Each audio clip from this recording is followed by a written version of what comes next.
The companions of the Prophet sallallahu alaihi wasallam, the tabi'een and the atba tabi'een, those men and women who were around, who surrounded, who supported, who followed, who listened, who obeyed, who loved, who sacrificed for the Messenger of Allah sallallahu alaihi wasallam. They were the strangers.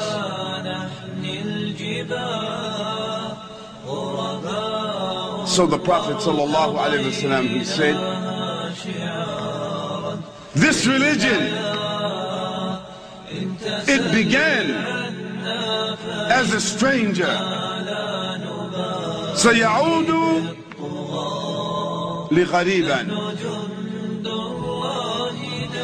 فتوبى لغرباء فتوبى لغرباء فتوبى لغرباء.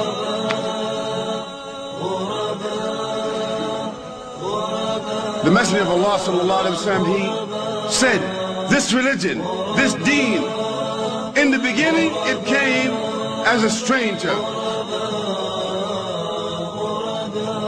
and it will return again as a stranger. So welcome, glad tidings to the strangers. We are the strangers. And when the Prophet ﷺ, who was well known to his people, he was known Al-Amin, Sadiq al-Masduq, sallallahu alayhi wa sallam. They knew he was Muhammad ibn Abdullah, and they knew he was Al-Amin, and they knew that he was truthful. But when Allah subhanahu wa ta'ala sent him as a prophet and a messenger and commissioned him with this Quran and ordered them to follow him and to listen to this word and to give up the idols and to obey Allah and to worship Allah subhanahu wa ta'ala, they thought he was saying something strange. And he said to them by their names, O Quraysh, you know me. If I told you there was an army behind this mountain coming here to destroy you, would you believe me? They said, yes, we will believe you. Then I'm telling you that I'm the messenger of Allah and you have the obligation to obey me. Their response was that still, he's saying something strange. And so the Prophet ﷺ, who was respected, who was trusted, who was loved, who was known by his people, even his uncles, that day he became a stranger. And Umar ibn al-Khattab, the patriot among the Arabs, among the Quraysh, the man who was willing to kill the Prophet ﷺ just because of his feeling of qawmiyah. He was willing. But on that day that he went to kill the Prophet ﷺ, he too became a stranger. That very day.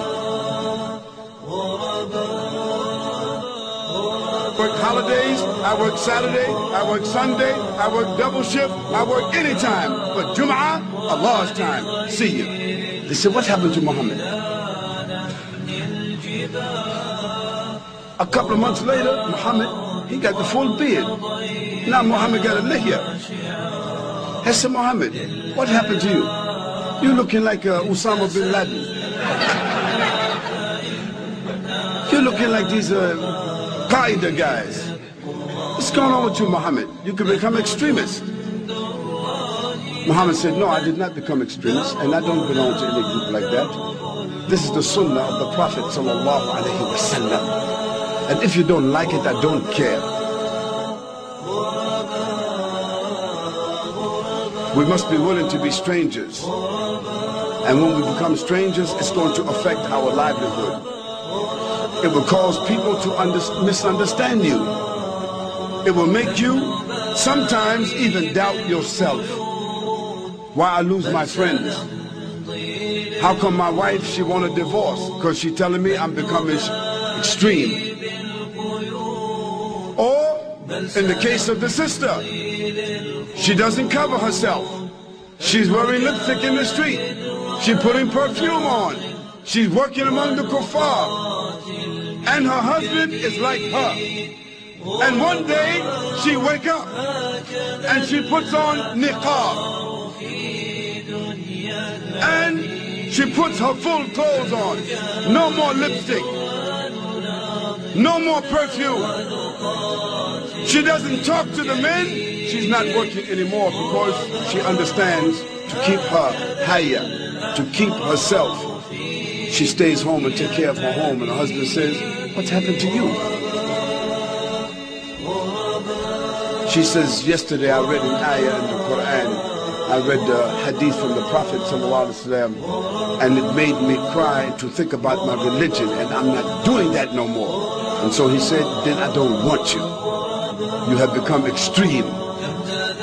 So she have now become stranger. Alhamdulillah. If he leave her, we ask Allah to give her another stranger. To give her someone else who is also a stranger. Because strangers belong with strangers. Oh Muslim brothers and sisters, you and I, we should want to be strangers. We should want to be a part of the return of the strangers.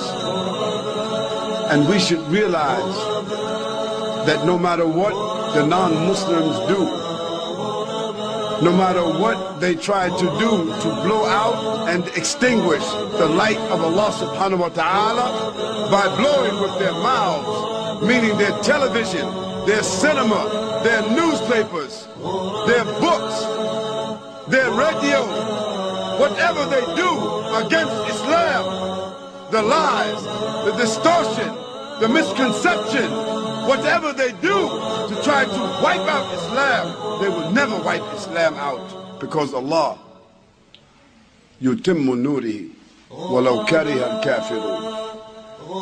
Allah will perfect His light, and He will perfect it through the strangers.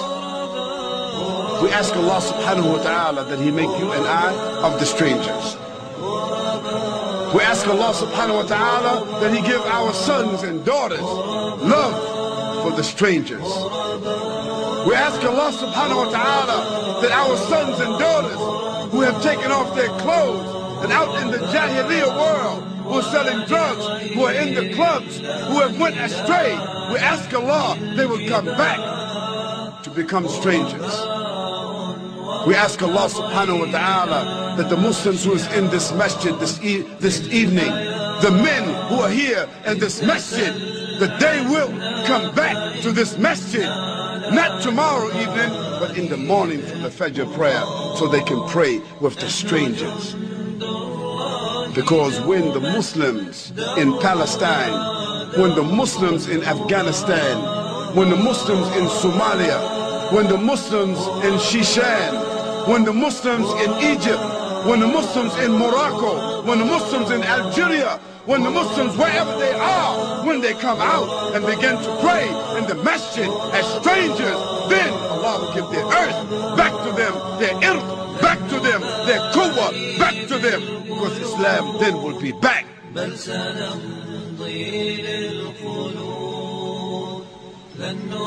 But you should not ask for the reward of the strangers if you're not acting like